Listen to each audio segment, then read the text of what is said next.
Shalom and welcome to this evening's Torah class. Thank you for joining us. I want to invite you to the chat room at any time that you have a question.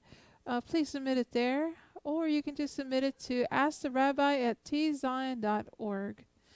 And so we're going to begin our broadcast here shortly. We're going to read the Torah Parashat called Balak, Numbers chapter 22, verse 2 through chapter 25, verse 9. All right, we'll begin shortly. Please stand by.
Well, greetings from Austin, Texas. It's another Torah class night.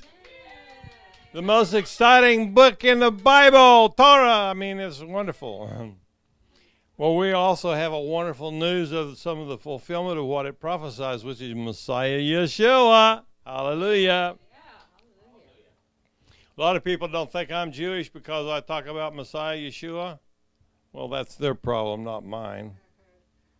It's my blessing and their loss if they don't accept it. Of course, that's between them and God, not me and them, so I'm not going to be the one pulling any triggers. Don't look at me. Well, tonight we have the background story that started it all off.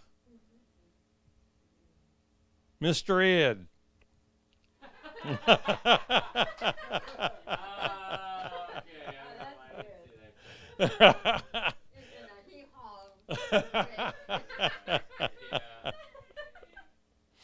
Yeah, we got Francis the Talking Mule from the earlier versions of Mr. Ed, and we got Balak and Balaam.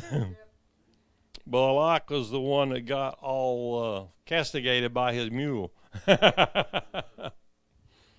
Well, we'll start off with a word of prayer because this is God's word, and we need to hear what He's got to say about it because He's the teacher. I'm just a student.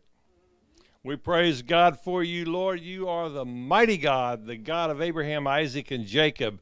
There is no God like you in all of the earth, and we thank you, Lord, for being with us and choosing us as your people. We stand here today looking into your Torah, and we ask you, Father, enlighten us. Cause our hearts and minds to be bursting open with new knowledge tonight as we study.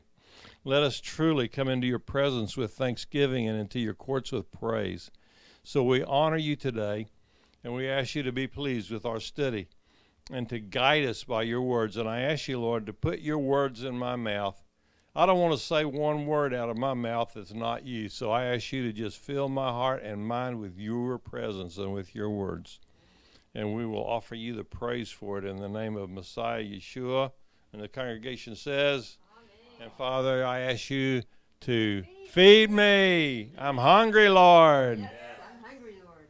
And help me to get this spiritual food we're trying to take in here tonight. Help me to get that spiritual food we're trying to get here tonight. And I'm thirsty, Lord. And I'm thirsty, Lord. I ask for the living water that comes directly from your throne. Ask for the living water directly from your throne. And just fill me up with living water. And just fill me up with living water. So it just bubbles over the top of me. So it just bubbles over the top of me. And soaks everybody around me. And soaks everybody around me. In the name of Messiah Yeshua. In the name of Messiah Yeshua. Amen. Amen. Baruch Hashem. Hallelujah. For your word is light and life. Hallelujah. We were talking this evening. I'm still on morning because I took a very powerful, deep sleep nap a while ago, and my brain's still half of it not here. You know, I checked it at the door when I came in. All right. So anyway, if we get some good stuff, it'll have to be from Yahweh because my brain's still half asleep. All right. Today's Torah Parashat that we're studying is the story of Balak and Balaam.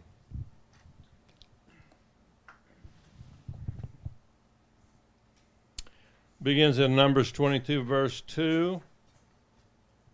And it says, okay, let me just go through it in Hebrew so you can kind of get a gist of it from the Hebrew perspective because it's a little different tack on it when you read it.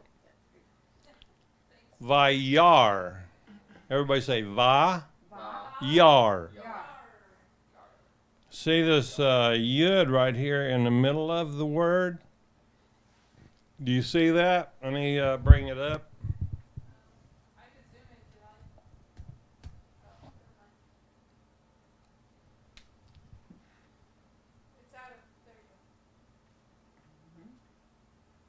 Okay. You see that the yud at the upper right corner of the screen there has a dot in the middle of it. Can you see that? Yeah. Up on my screen. Look up on, everybody look at the screen. And right here, in this upper right corner, right there, that is the letter Yud. It sounds like our letter Y. But notice it has a little dot in it. What does that mean? Does anybody know? Vowel point. It's no, a holem. well, it is a vowel point, but it's not a vowel point per se. Oh. It's an instructional point. You got vowel points and then you got instructional points. All of them are instructional points, but the vowels are the ones that change the shape or sound of the letters. Okay? In this case, it's not changing the sound of the letter at all, but rather it's an instruction point, and it tells you that you have to repeat saying the Y twice as you pronounce it. There's the first time would be pronounced Vi, and the second time it's pronounced is Ya. So you pronounce it both times. Now I lost everything. I don't know what happened. Oh, it's over here on the side. It popped itself out. Yeah, well, I just closed out the wrong thingy here. Now I can close this out here. There we go. I need to get this back down now because it's interfering. Let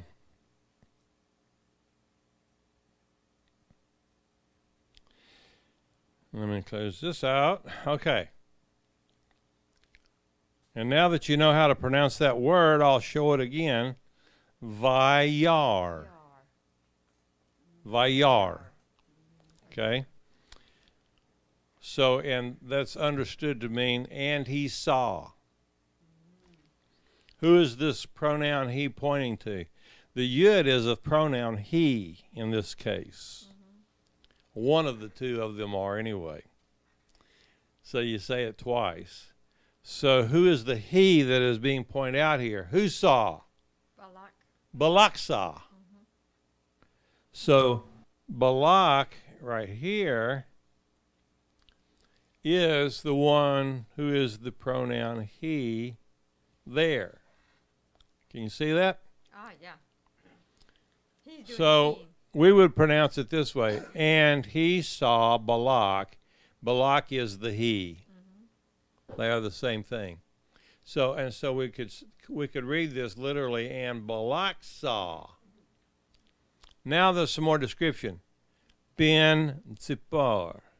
That means son of the little bird.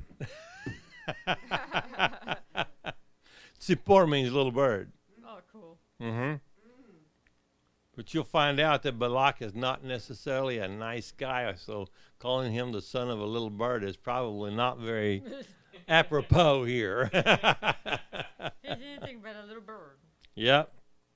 And he saw all that Israel had done. This is the verb, oseh. He saw what had done Israel to the Amorites. So it's a little hard to follow through logically as a English reader because of the way the words are put in their place. Mm-hmm. So it's kind of hard to keep it in its right frame set. Right. So we have Balak.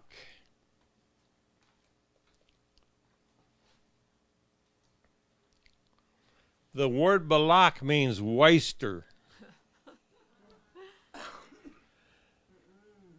Son of the bird.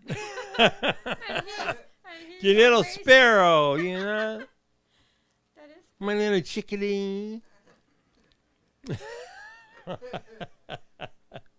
He was a Moabitish king, and he was a waster. He's one who destroyed his enemies.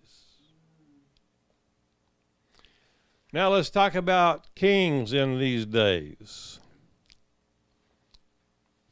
In biblical days, as in today in some cases, kings always saw themselves as having the authority of heaven. And they often considered themselves to be God. They even get mixed up with this and start calling themselves God. And of course, every Melech king has a Navi, a prophet. They have the prophets for the pagan deity, demon gods that they serve. Or in our case, we have the prophet Eliyahu Hanavi, who is our prophet who serves Yahweh. But every king that had a throne had a prophet.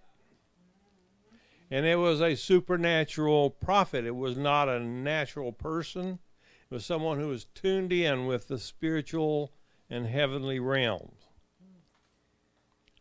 So this was normal practice for all kings of your Bible.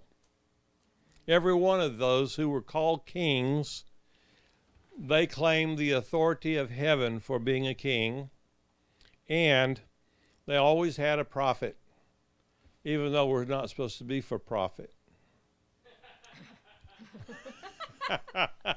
She got it finally. It took it a minute to sink in what I was saying, you know. You have to stay with me here, okay?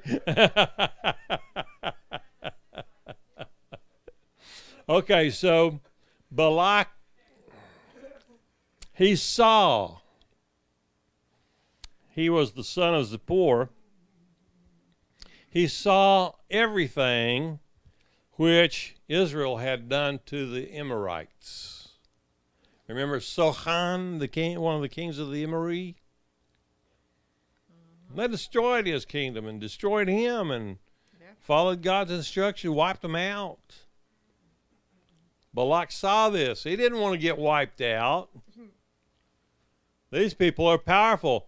They came out of Egypt. Yep. The most powerful kingdom on planet Earth. That's right. How did they do that? I mean, who's more powerful than Egypt? God. But he saw what Israel had done to the Amorites.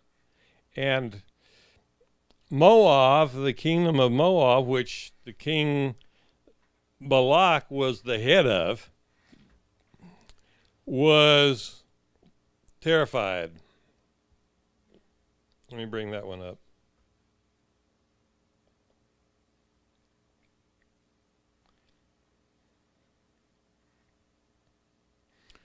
To shrink back in fear, to try to hide, in other words, or to gather for hostility, as afraid.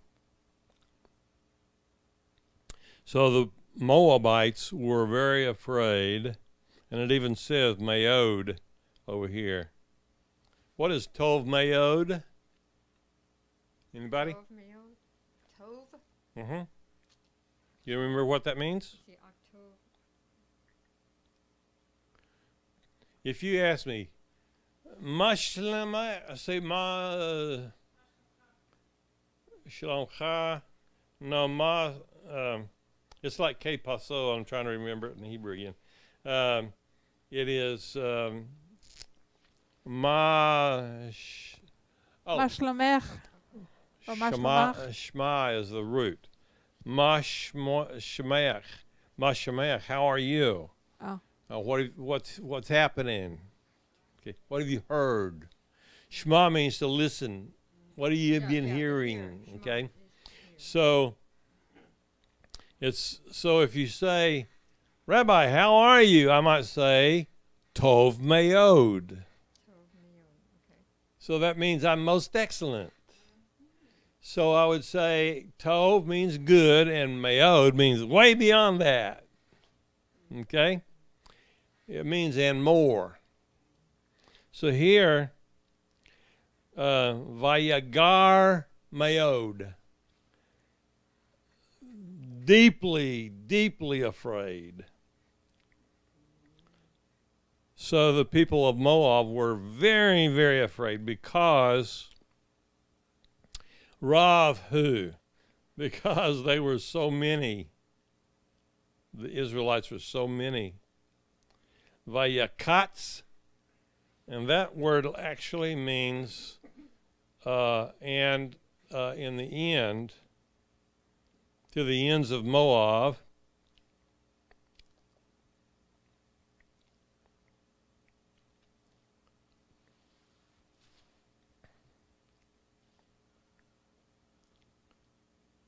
Now this is a different word, though. It's based off the word kutz, which is continuing. It's another adjective to describe how afraid they were.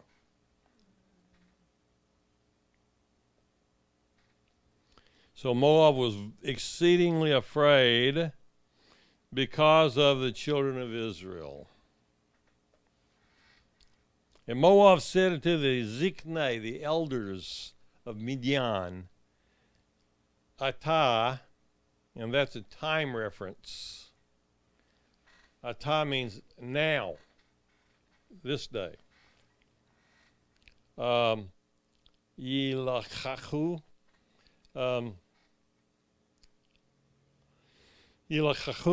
they shall lick up this company of people, this huge body of people, all that are around about us, as the ox licks the grass. The ox devours all the grass of the field.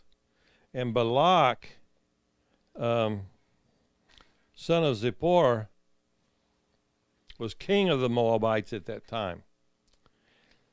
Vayishlach.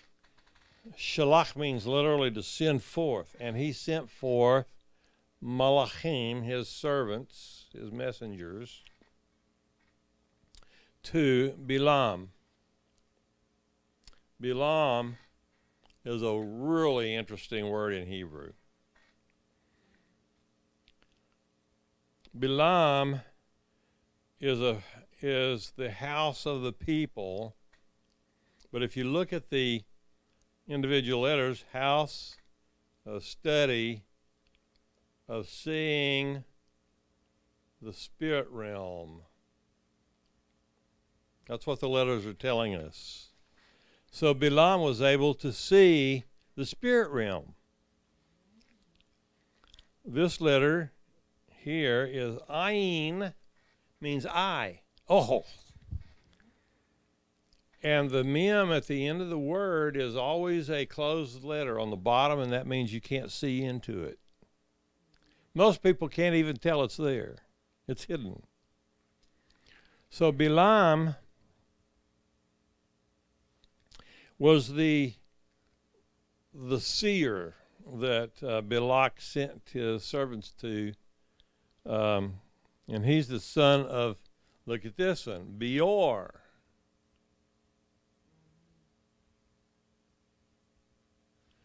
The house who sees Yeshua is the way I see that.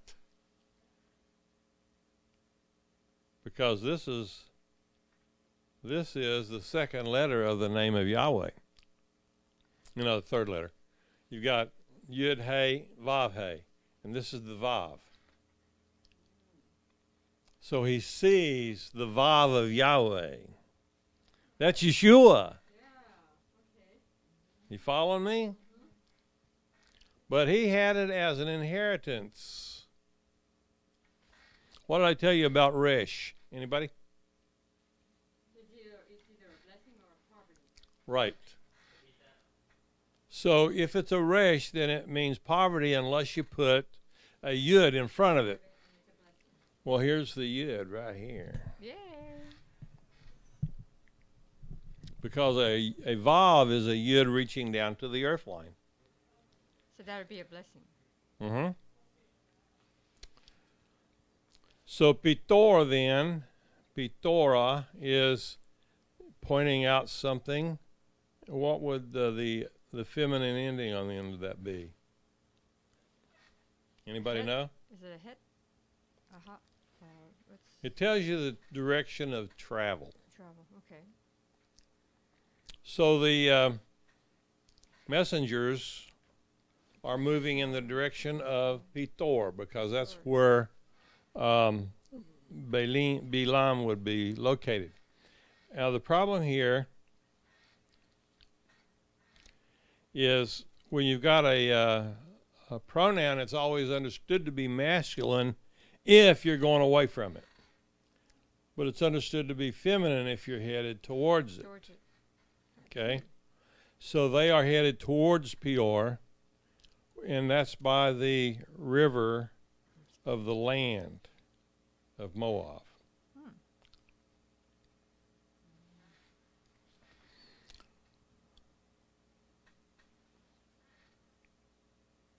So they came and they talked to Balaam, and they said, there's children of Israel are coming up out of Egypt. Coming from Egypt. Behold, they cover the eye of the earth. In other words, they make it so you can't even see the eye. There's so many of them.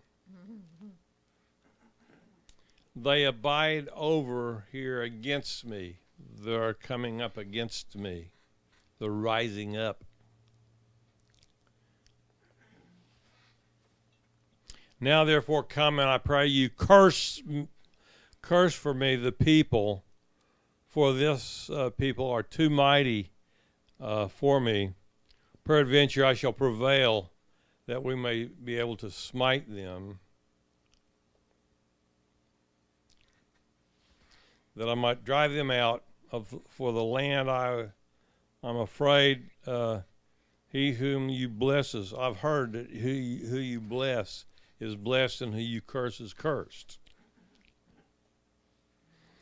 And the elders departed Moab and Midian with the rewards of divination. In other words, they've got a fee they're going to pay Balaam to put a curse on Israel for them.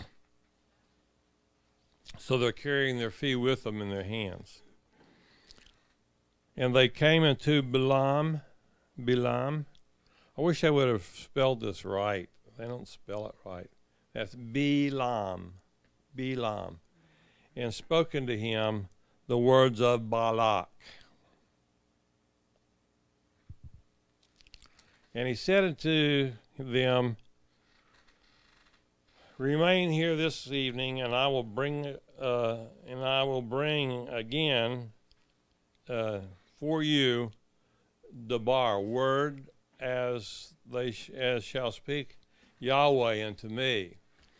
Now, Balaam was just like the rest of the people who were sighted, spiritually sighted. They believed in all of the gods. They believed in Yahweh, but they really didn't see him as any different than the Baal, the master sun god, or Ishtar, the spring fertility, sexual goddess of love and fertility. He really didn't see any difference in any of the gods. So was he of Yahweh? Well, kind of. He believed in Yahweh. He also knew that Yahweh was the God of Israel. So he had to go check with Yahweh before he could give these men an answer.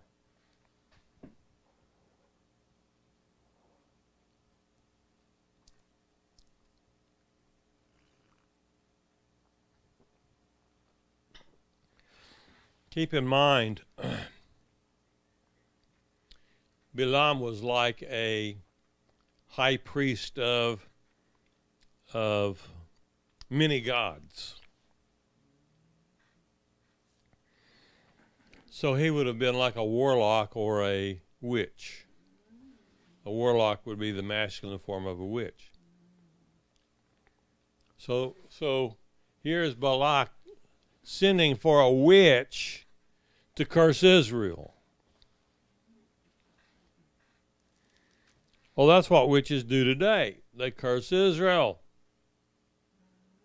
That's because that's what the kings of the world want. They don't want us to take over. Look what happened in World War II when Israel was prospering so mightily because the hand of God was with them. And Hitler got upset with it, and he began to attack Israel and try to destroy these people of God. Because, see, he'd read the story of Balak and Balaam too. Well, it doesn't work to hire a witch or a warlock to curse them, so what am I going to do? Well, you can try to kill him yourself. But it won't work. You're losing a battle here. So, let me get into the Complete Jewish Bible here. Are we able to stay online tonight? Yay! So Balaam spoke to him the words of Balak. Oh, they gave to Balaam the words of Balak. And he said to them, Stay the night, and I will bring you back whatever the answer Yahweh tells me. So the princes of Moab stayed in Balaam. Stayed with Balaam. Then God came to Balaam and said, Who are these men with you? Balaam said to God, now this is Elohim. This is not Yahweh who came to him. This is Elohim. These men are with you. Balaam said to God, Balak, son of Zippor, king of the Moabim, have sent me this message. The people who came out of Egypt have spread over the land and now come to curse them, and now come and curse them for me. Maybe I'll be able to fight against them and will drive them out. God answered Balaam, You are not to go with them. You are not to curse the people, because they are blessed. Balaam got up in the morning and said to the princes of Balak, Return to your own land, because Yahweh refuses to give me permission to go with you.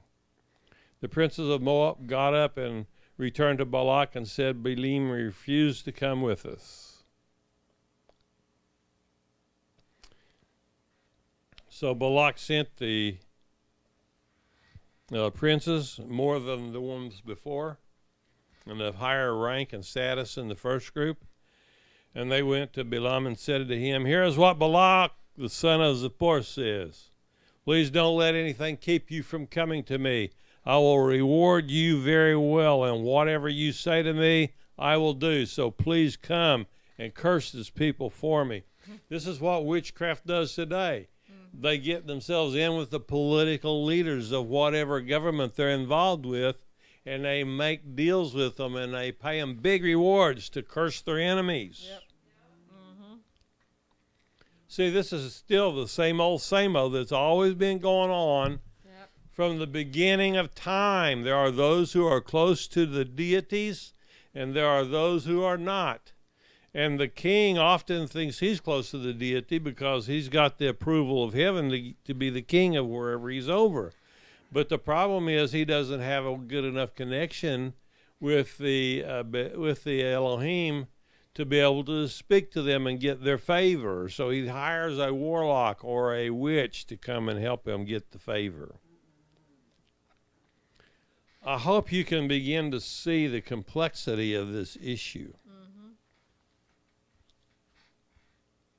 Witchcraft has always had this, those in their ranks which were like high priests over their religions. They offer sacrifices to their gods. That's what Balaam was asked to do. Balak asked him, says, I'll offer whatever you say. I'll offer sacrifices. I'll offer you gold and silver, whatever it takes. I want to curse these people. The witches today do exactly the same kinds of things, except their sacrifices to their gods are human. Even little babies. Doesn't matter to them. They are entirely evil and corrupt. And so in this day, most of the witches may not really know that they offer sacrifices of that nature to their gods. They know they offer sacrifices. I've talked to people who came out of witchcraft, and they said that they would often cut their hands and mingle the blood with their drinks and drink that as a sacrifice to their god. And there are other things that they do, but most of them offer animal sacrifices, but there are some who offer human sacrifices, and these are very deadly, desperately wicked and depraved individuals. So here, Balak has offered Balaam the reward that would be a great reward to him. Lots of gold or silver or whatever. But Balaam answered the servants of Balak, even if Balak were to give me his palace filled with silver and gold, I cannot go beyond the word of Yahweh, Yahweh my God, to do anything great or small. Now please, you too, stay here tonight so that I may find out what else Yahweh will say to me. God came to Balaam during the night and said to him, if the men have come to summon you, get up and go with them, but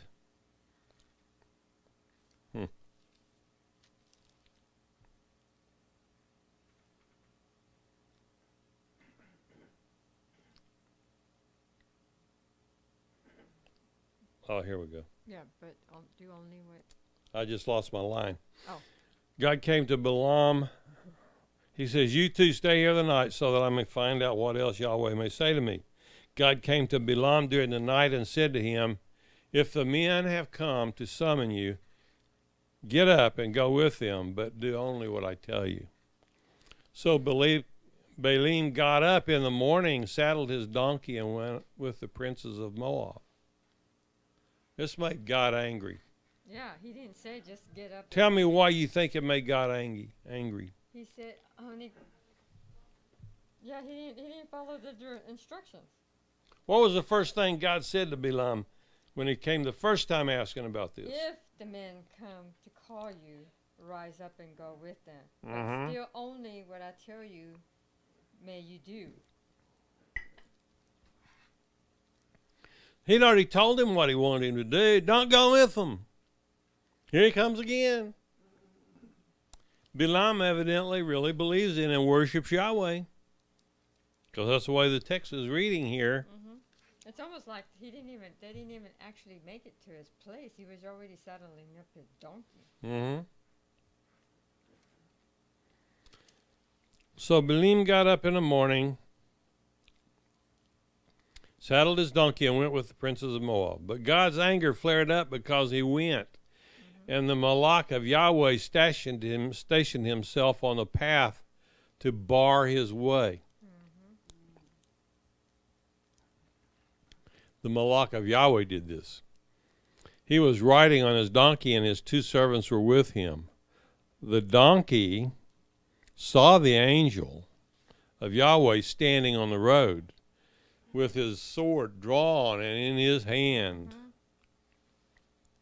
So the donkey turned off the road into the field. And Balaam had to beat the donkey to get it back on the road. Then the Balak of Yahweh stood on the road where the way became very narrow, and it passed along the vineyards and stone walls on both sides. The donkey saw the angel of Yahweh and pushed him up against the wall, crushing his foot against the wall. So he beat it again. And the angel of Yahweh moved ahead and stood in a place so tight that there was no room to either turn to the right or left.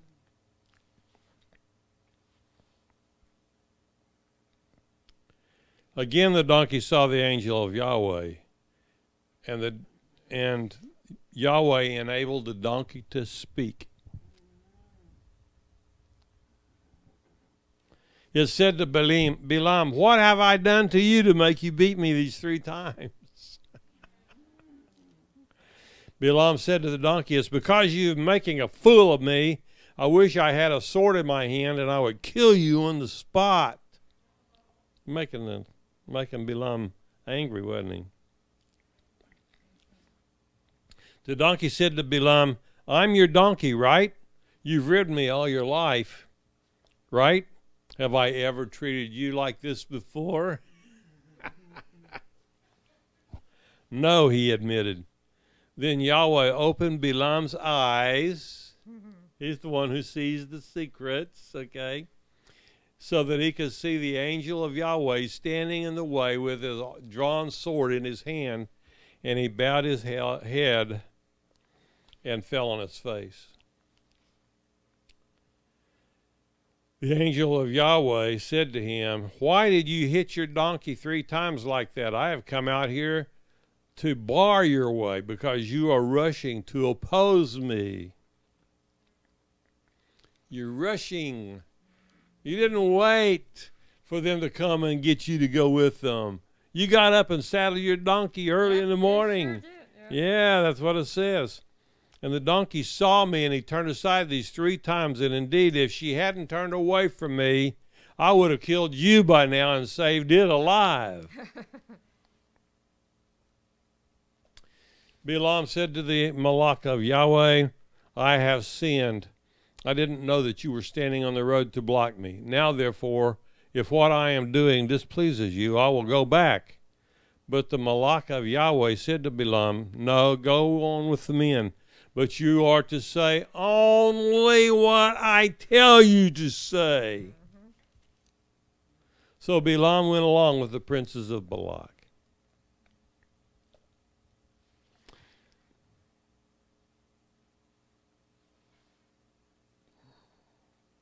When Balak heard Balaam had come, he went out to meet him in the city of Moab at the Arnon border, in the furthest reaches of the territory. And Balak said to Balaam, I sent more than once to summon you. Why didn't you come to me? Did you think I wouldn't pay you enough?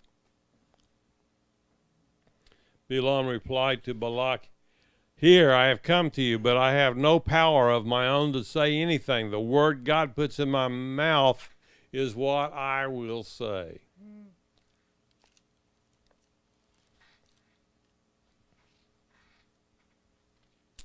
Balaam went with Balak, and they arrived at the Kiryat Hutzot. Balak sacrificed the cattle and sheep and then sent them to Balaam and the princes with him. And in the morning Balak took Balaam and brought him up to the high places of Baal. Of who? Wow. The sun god. Yeah. The sun god. From there he could see a portion of the people. Balaam said to Balak, "Build me 7 altars here, and prepare me 7 bulls and 7 rams."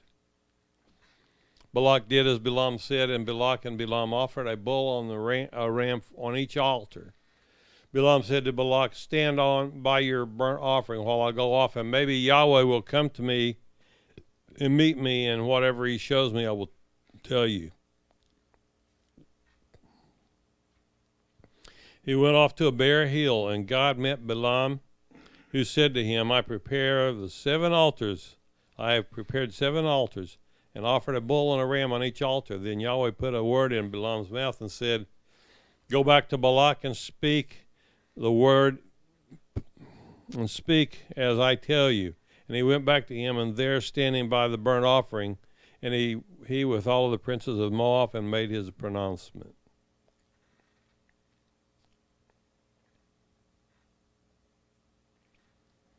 Balak, king of Moab, brings me from Aram, from the eastern hills, saying, "Come, curse Yaakov for me.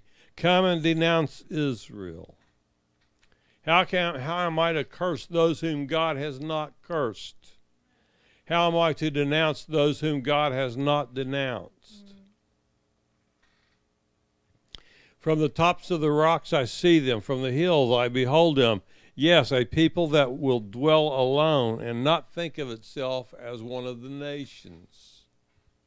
This is one of the things that God has done to me as we started Zion and began to worship him the way he shows us to. Mm-hmm.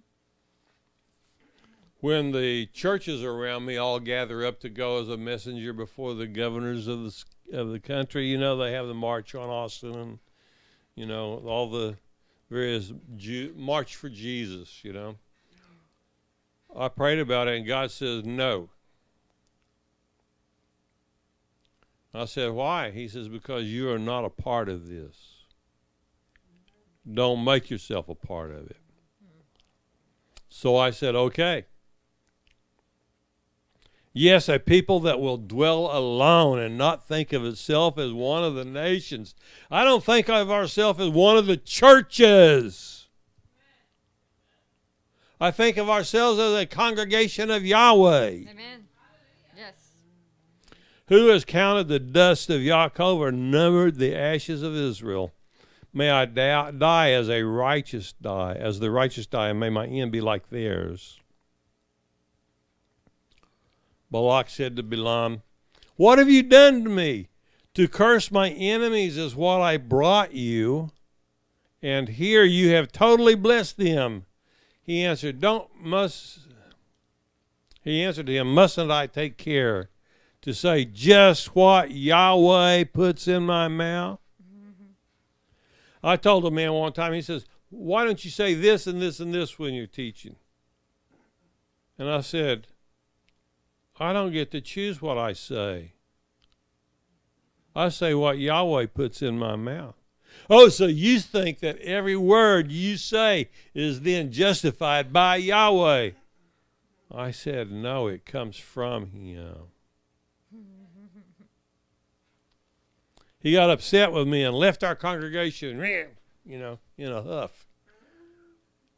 And then about, probably 3 months, I'm guessing, he came back to me, hat in hand, and apologized.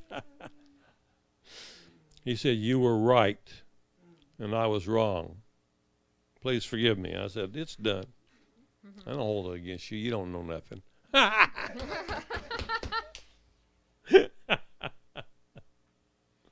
That's the truth. Balak said to him, "All right, come with me to another place. Maybe there you'll get the words I'm looking for." Yeah. You will see only some of them, not all, but you can curse them for me from there. He took him through the field of Zephim to the top of the Pisgah range and built 7 altars and offered a bull and a ram on each altar. And Balaam said to Balak, stand here by your burnt offering while I go over there for a meeting.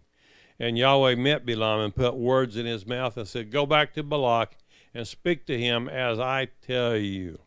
And he came back to him and stood by his burnt offering, as he stood by his burnt offering with all the princes of Moab. And Balak asked him, what did Yahweh say? Then Balaam made his pronouncement. Get up, Balak, and listen. Turn your ears to me, son of Zippor, son of the little bird. I'm telling you, when you know Hebrew, some of the stuff just gets so funny. It's like God has this sense of humor like you wouldn't believe. Balaam made this pronouncement. Get up, Balak, and listen. Turn your ears to me, son of Zippor. God is not a human who lies or a mortal who can change his mind. When he says something, he will do it. When he makes a promise, he will fulfill it. Look, I am ordered to bless when he blesses. I can't reverse it. No one has seen the guilt in Yaakov or perceived perversity in Israel.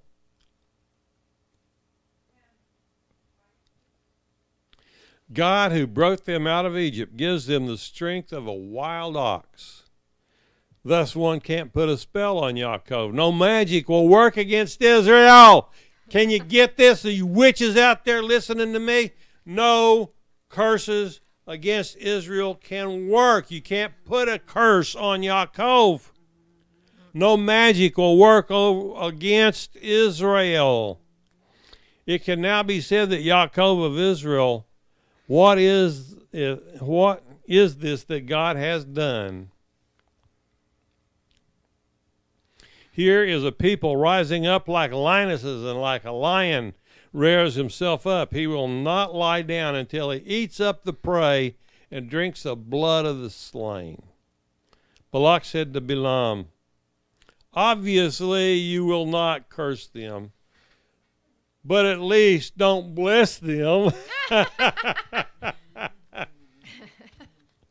However, Balaam answered Balak, didn't I warn you that I must do everything Yahweh says? Yep. Balak said to Balaam, come, I will take you now to another place. Maybe it will please God for you to curse them for me from there. Balak took Balaam to the top of the Peor, overlooking the desert. Balaam said to Balak, build me 7 altars here, and he prepare me 7 bulls and 7 rams.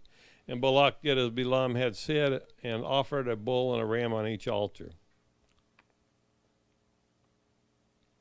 When Balaam saw that it pleased Yahweh to bless Israel, he didn't go as at other times to make use of divination. Are you listening, warlocks and witches? You don't use that against Israel or against God's people. Amen. That God has put his name on. He didn't even go at other times to make divination, but he looked out towards the desert. Balaam raised his eyes and saw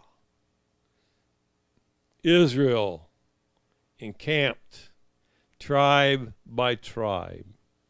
Then the Spirit of God came on him, and he made his pronouncement. This is the speech of Balaam, son of Beor.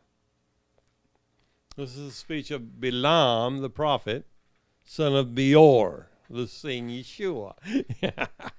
I love this so much. This is so amazing. A speech of the man whose eyes have been opened. That's what I told you about his name in Hebrew. The picture says his eyes are open to see the secret kingdom. Didn't I say that? Mm-hmm. Well, here it is right in front of your eyes, spelled out in English for you. My eyes have been opened also. Thank God. And I see the truth. And I cannot be like the other synagogues or churches or things that are a part of this world system. I can't do it. I serve Yahweh and no one else. Amen. This is the speech of him who hears God's words. I love it. Who sees what Shaddai sees. Shaddai is the one who is sufficient. Shaddai has been portrayed as a God with many breasts that everyone can come and suckle on. Shaddai sees who has fallen, yet has open eyes. How lovely are your tents, O Yaakov. This is Matovu, O Haleka, Yaakov. How lovely are your tents, O Jacob, your encampments, O Israel. They spread out like valleys and gardens by the riverside, and succulent aloes planted by Yahweh, like cedar trees next to the water. Water will flow from their branches, and their seed will have water aplenty.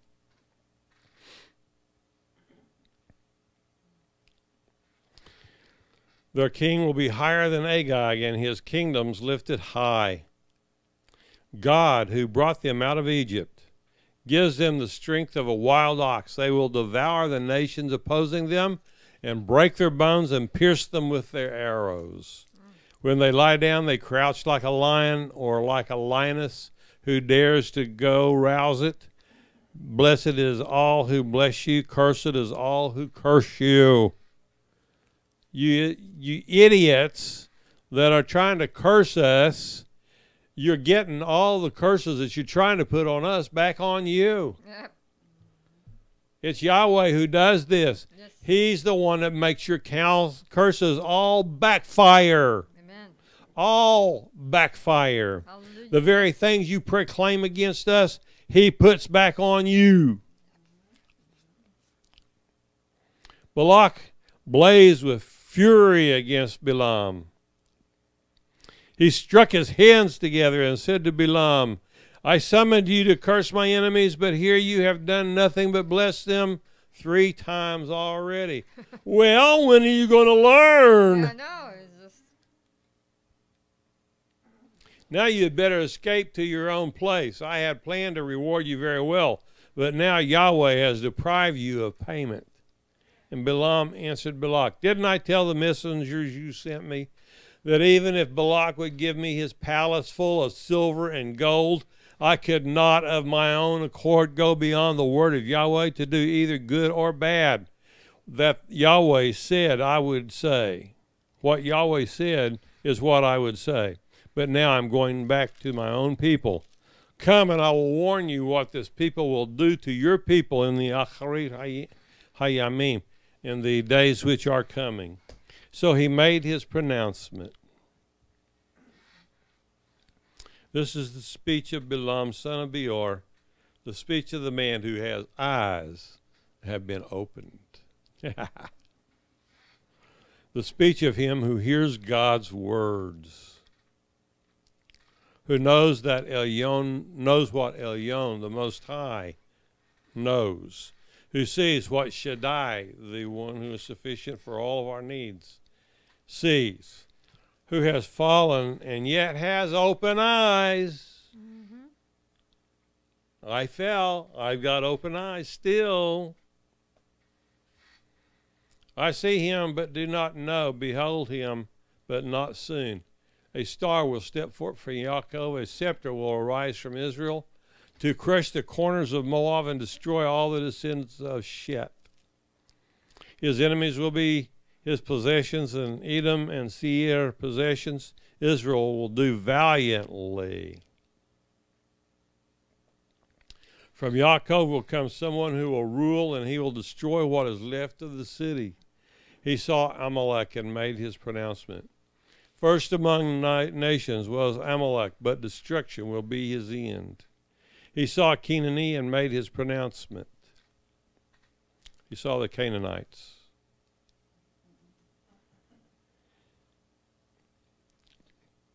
Though your dwelling is firm, your nest is set on a rock, Cain will be wasted and wild captive to Ashur. Finally, Asher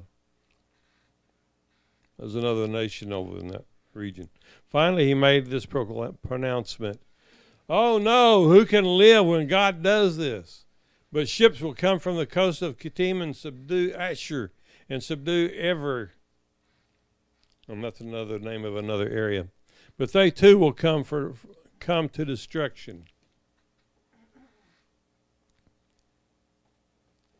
Then Balaam got up and left and returned to his home, and Balak too went his way.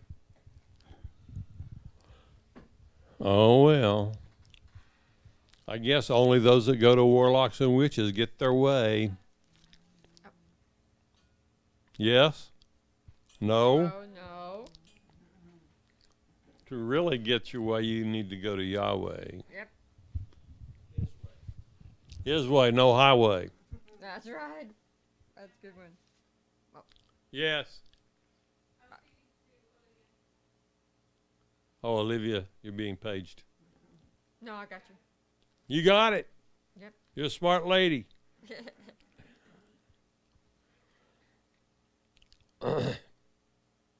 So Balak also went his way. Israel stayed at Shittim, and there the people began whoring with the women of Moab. Mm-hmm. Something they were told do not do. These women invited the people to do sacrifices with their gods. Another thing God told them do not do. Where the people ate and bowed down to their gods, with Israel thus joined to Baal Peor, the anger of Yahweh blazed against Israel. Yahweh said to Moshe, take all the cities of the chiefs of the people and hang them facing the sun before Yahweh, so that the raging fury of Yahweh will turn away from Israel. Moses said to the judges of Israel, each of you is to put to death those in his tribe who have joined themselves to Baal Peor, the sun god. Verse 6. Just then, in the sight of Moses and the whole community of Israel, as they were weeping at the entrance to the tent of the meeting, a man from Israel came by, bringing to his family a woman from Midian. When Pinchas, everybody say Pinchas. Pinchas. It means the mouth of the serpent. Chas. You got it? Yep. That's what a snake does when he's about to strike.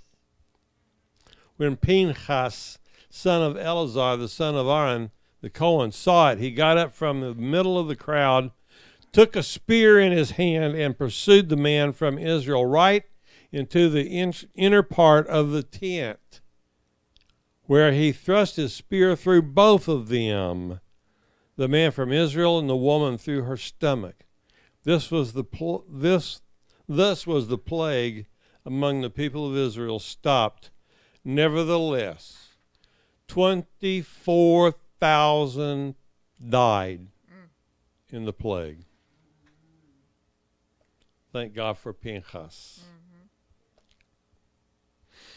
That's the end of this week's Torah Parsha.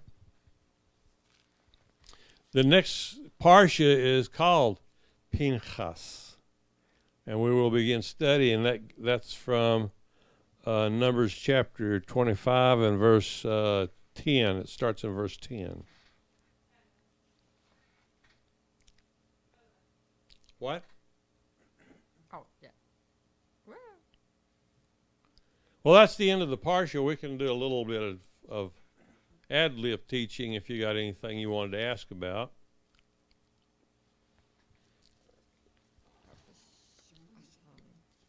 Did we stay on broadcast? Yes, sir. No breaks? No breaks. Wow, cool. Oh, yeah.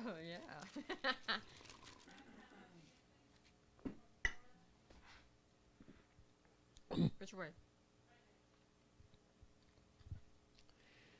So, anybody have any questions or comments? That was awesome. I think she might have something. You're keeping all the people online waiting.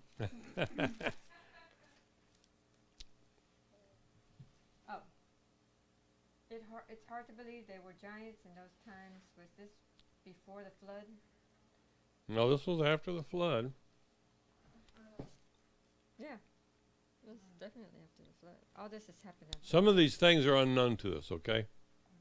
We don't know. They were supposed to have all drowned in the flood from my understanding as well. But that's not something God has revealed. But there were some giants. I mean, they had. Mm-hmm. Yeah. Yes, there were. I went to a circus one time and I saw a giant. It was probably 8 feet tall. I believe that. The giant that fought King David when he was a young man was around 10 feet tall.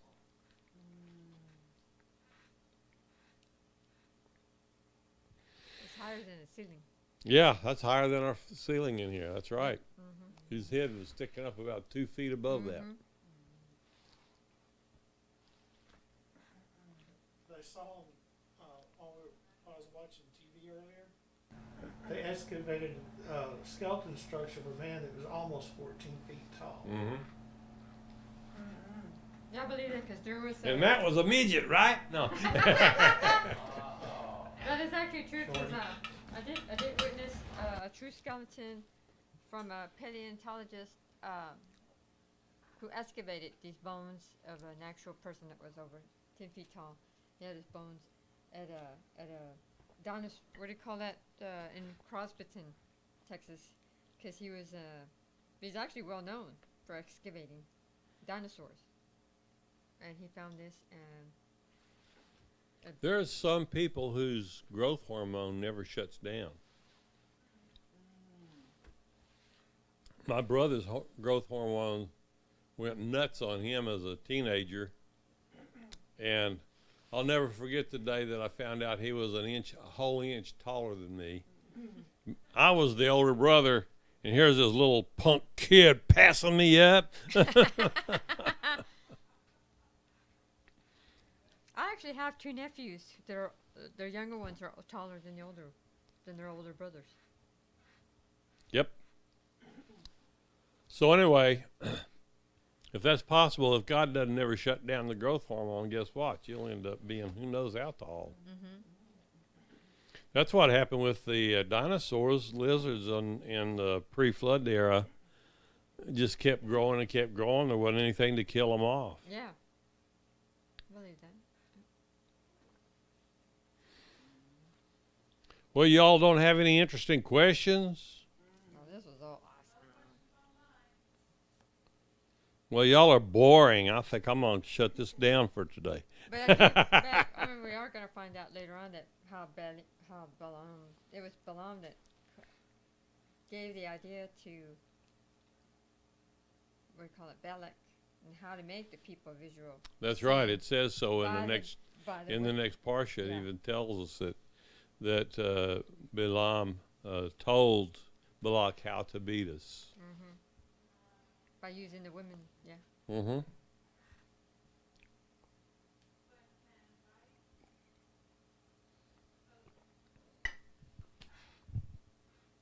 Well, I guess that's it. We'll shut it down for tonight. God bless y'all. Thanks for coming and watching on the internet.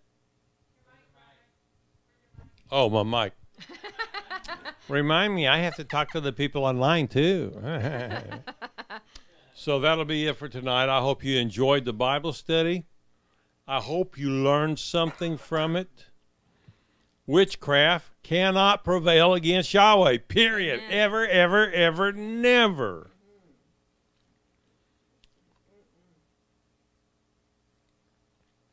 And that's that. And Amen. that's the way the cookie crumbles. So we'll, like I say, next week we will study the beginning with the Torah Parashat Pinchas. And that'll be in Numbers 25 and verse, let's see, Pinchas, 25 verse 10. That's where we'll start next week.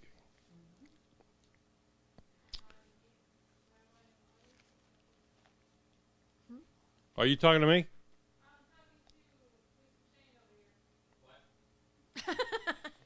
Wake up, Shane.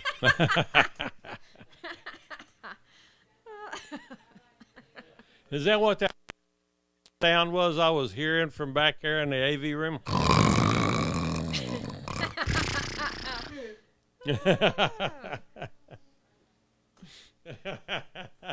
I'm just joking with you, Shane. Oh, me. Well, that's been good. Remember, we have a Shabbat service coming up on Sabbath morning. That's Saturday for those of you who don't know, but if you've been watching for any time, you should know Saturday is the Sabbath, and we call it the Sabbath. We don't want to call it by a pagan demon's name.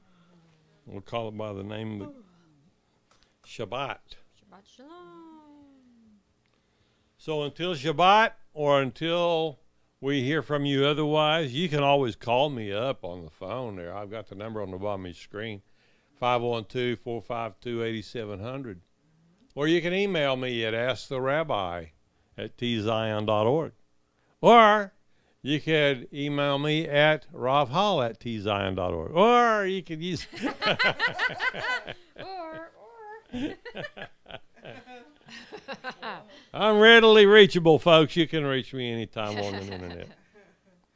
And even if I slip a cog and happen to miss it, I'll still read it. So just let me know what you would like to know. Shalom. See you next time.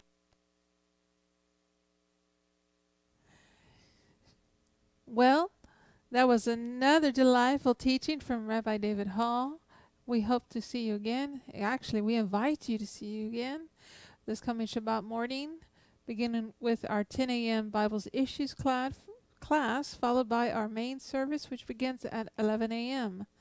with worship, teaching, and a liturgical service. In the meantime, we'll see you again. Shalom, shalom.